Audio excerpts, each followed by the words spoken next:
Assalamualaikum warahmatullahi wabarakatuh. Alhamdulillah, salatu wassalamu ala rasulillah, amma ba'd. Kaum muslimin yang dirahmati Allah subhanahu wa ta'ala, di hati ini masih sangat sakit dan juga emosi masih bergejolak ketika mengingat video pimpinan Al-Zaitun yang terang-terangan meremehkan dua kota suci umat Islam, yaitu Makkah dan Madinah, di mana dua kota suci tersebut adalah kota suci yang berada di hati setiap kaum muslimin, yang mereka masih lurus fitrahnya, masih lurus pemahamannya, di mana khususnya Masjidil Haram, di sana terdapat Ka'bah, di mana Ka'bah adalah kiblat umat muslim di seluruh penjuru dunia. Indonesia, tanah yang suci, tuh. Suci, suci. Indonesia tanah suci. Nggak usah mau mati di tanah suci yang jauh. Di Indonesia, hidup dan matimu di Indonesia tanah suci. Otak orang Indonesia hari ini banyak yang salah memahami tanah suci karena tidak membaca lagu kebangsaannya. Bayar sekarang 35 juta. Yang sepo-sepo berangkat mudah-mudahan mati di tanah suci. Di mana itu? Di Mekah atau di Madinah? Tahu anak-anakku? Orang yang mati di Mekah dilonjorkan saja bruk, tidak ada tanda. Mau yang begitu kok bayar 35 juta? Indonesia, tanah yang suci, suci. Dan ini tidak keluar dari ajaran agama. Masa tahu obat oles kan? Itu tidak boleh diminum. Karena bisa menyebabkan pilek otak. Pak, saya selamat Pak. Relax aja Pak, jangan ngegas. Siapa juga Mas yang mengatakan bahwa Indonesia itu najis? Wong hakikatnya bumi ini suci. Bedakan tanah suci dengan tanah yang suci. Tanah yang suci itu bisa ada di mana saja di bumi ini. Tapi tanah suci bagi umat Islam itu adalah Masjidil Haram dan itu adalah Mekah. Tanah kelahiran Muhammad, juga Madinah, di mana jasad mulia Rasulullah kembali dipeluk bumi. Di sana Al-Quran diturunkan, di sana agama Islam diwahyukan kepada Nabi terakhir untuk umat akhir. Tidak ada yang salah Mas dengan lagu Indonesia Raya stansa 3. Pertanyaannya, apakah lagu kebangsaan Indonesia Raya bisa menggugurkan rukun Islam kelima? Tentu tidak. Bedakan konteks syariat ibadah dengan konteks kebangsaan, cinta tanah air, nasionalisme. Lirik lagunya benar, tapi implementasi maknanya salah. Lirik lagunya benar, uridu biha batilun. Sedikit kami sisipkan video dari Pak Ndul untuk sedikit merendahkan tensi kami ya. Karena memang sangat bergejolak emosi ini. Dan sekalipun penyampaian dari Pak Ndul itu dengan cara yang seperti itu, tapi pesan yang disampaikan oleh Pak Ndul itu betul. Tidak ada yang salah. Kita cinta dengan negeri kita, dengan Indonesia ini. Kita semua cinta. Dan semua bangsa itu mencintai negerinya. Orang Amerika mencintai Amerika. Orang Jepang mencintai Jepang. Orang Malaysia mencintai Malaysia. Orang Cina mencintai Cina. Tapi ada satu tempat di mana tempat tersebut dimuliakan, diistimewakan oleh Allah Subhanahu wa taala dari tempat yang lain. Dan di hati kaum muslimin pasti mencintai tempat tersebut. Itulah tanah haram, tanah suci. Dua kota suci umat Islam. Kalau Anda kafir, tentu berbeda akidahnya. Mungkin ada tanah suci selain dua kota suci tersebut bagi Anda. Apakah itu Indramayu atau tempat lain? Tapi bagi kami kaum muslimin hanya menganggap hanya dua kota suci yang disucikan oleh Allah Subhanahu wa taala.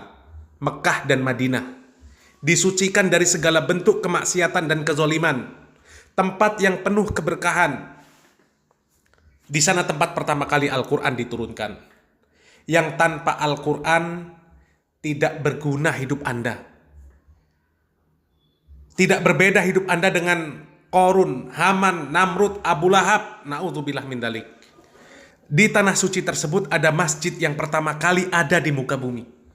Masjid yang pertama dan paling istimewa dan menjadi kiblat bagi kaum muslimin. Bukan Istiqlal, apalagi Masjid Al-Zaitun. Anda mau sholat di Istiqlal, sampai kaki Anda patah, itu tidak akan sama pahalanya dengan sholat di Masjidil Haram. Apalagi di Masjid Al-Zaitun.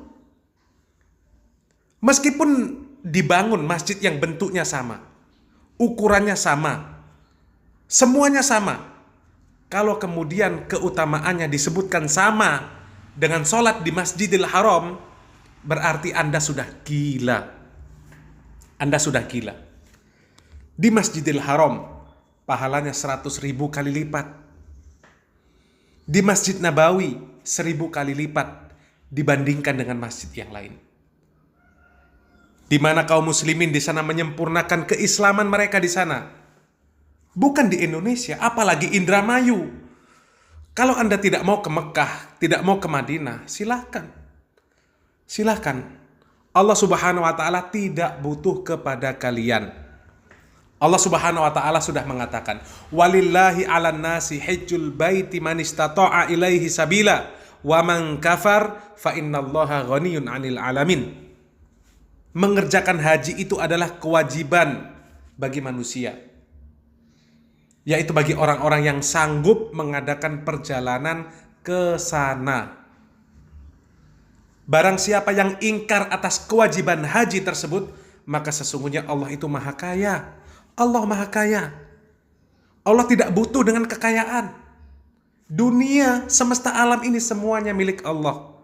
Kelompok dan simpatisan Al-Zaitun tidak mau ke Masjidil Haram, tidak mau ke Masjid Nabawi, tidak ada masalah. Silahkan. Silahkan kalau mau berhaji di Indramayu. Karena hanya orang gila yang hajinya di Indramayu. Kalau ingkar atas kewajiban bagi seorang muslim yang mampu kemudian harus ke tanah suci beribadah haji, Allah Subhanahu wa Ta'ala tidak butuh dengan kekayaan kalian. Terkhusus Al-Zaitun, sekaya apapun kalian, Allah Subhanahu wa Ta'ala tidak butuh. Ya. Kalau kalian mendapatkan laknat, mendapatkan azab dari Allah Subhanahu wa Ta'ala, tidak akan bisa Anda menyelamatkan diri Anda dengan kekayaan Anda. Allah kirim gempa, Allah kirim angin, selesai kalian. Selesai. Jangan sombong. Mati di kota suci itu impian seorang muslim. Dan tidak ada di sana manusia yang mati kemudian dibuang tanpa diberi tanda. Justru di sana orang yang meninggal dunia, orang yang mati dimakamkan dengan sesuai syariat Islam. Sesuai syariat Islam. Apa yang Anda katakan itu fitnah yang keji. Ya. Ini di ujung lidah ini semua laknat sudah tersiapkan. Seandainya Rasulullah SAW tidak mengatakan bahwa seorang muslim itu tidak mudah melaknat, keluar semua ini. Keluar semua. Hanya saja perlu kalian ketahui dan perlu juga diketahui para pendukung dan simpatisan Al-Zaitun. Kalian menantang laknat Allah. Ya, kalian menantang laknat Allah. Bertaubatlah sebelum Allah Subhanahu wa Ta'ala mengunci mati hati kalian. Jangan samakan tanah haram dengan tempat yang lain. Di sana tempat yang mustahil dimasuki oleh Dajjal. Di mana di Indonesia ini nanti tidak akan luput dari fitnah Dajjal. Na'udzubillahi min syarri fitnatil masihid Dajjal. Kalau mau dibandingkan kesucian dua kota suci dengan sucinya Indonesia, apanya yang mau dibandingkan? Hah? Mungkin Al-Zaitun dibandingkan dengan Doli mungkin sama-sama sebesar se-Asia Tenggara. Dan Doli saat ini sudah runtuh, sudah dibinasakan oleh Allah Subhanahu wa Ta'ala. Semoga Allah Subhanahu wa Ta'ala runtuhkan dan juga binasakan peradaban di Al-Zaitun dengan segera. Billahi taufiq wal hidayah. Wassalamualaikum warahmatullahi wabarakatuh.